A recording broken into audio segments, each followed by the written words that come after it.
აკრძალულია პირველია ხედავდა მოძრაობა აკრძალულია.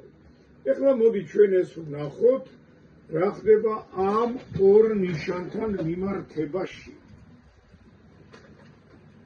თუ ჩვენ არა ვართ კიდე ცნობილ იმაზე ვიყავით გადაკვეთაზე მნიშვნელობა არ აქვს. თუ ჩვენ სადღაცას გვინდა შევიდეთ აი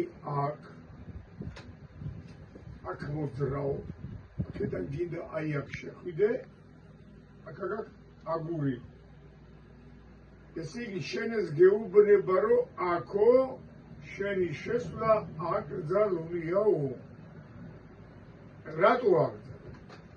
იმიტომ რომ იქიდან მოდის ცალმხრივი მოძრაობით ტრანსპორტი. გაიგე? აი ნიტო აკრძალულია. და თავის ჯგუფში მესამე ჯგუფში ამას პირველი ადგილი აქვს. პირველ ადგილზე ეს შესვლა აკრძალულია. ყველა ვარიანტში აქ შესვლა და დარღვევა გამოიწვევს ამათად დაჯახებას. ხო ეგრეა? ესენი ყველა მოდიან წყნარად თავისთვის რომ გარანტია აქვს რომ ცალმხრივზე მიდიან. შევაკედან აქ შევარდები გასაგებია რომ ავარია მომიხდება. ამიტომაც პირველ ადგილზეა ეს ნიშანი. შესვლა აკრძალულია იწვევს აუცილებლად ავარიულ სიტუაციას ან ავარიას.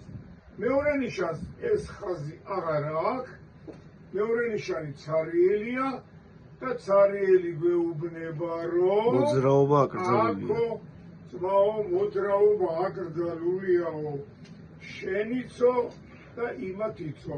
როგორც ჩანს ეს მონაკვეთი გამოიყენება ქვეითებისათვის. ეს ორი ნიშანია პირველ და მეორე ადგილზე აკრძალავ ნიშნებში. მაგრამ შენ კი გიგრძალავს, მე მიგრძალავს, მაგრამ იმას არ უგრძალავს. მაგალითად მიკროავტობუსის ძღოლი შევა. ავტობუსის ძღოლი შევა.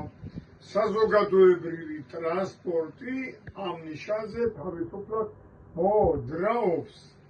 ჩვენ ვერა, ის კი შევა და ზოგიერთი გამოშტერებული რომ დაადებს თავს ავტობუსს და მიკროავტობუსს მიზეზზე. სად მიდიხარ? გასაგებია.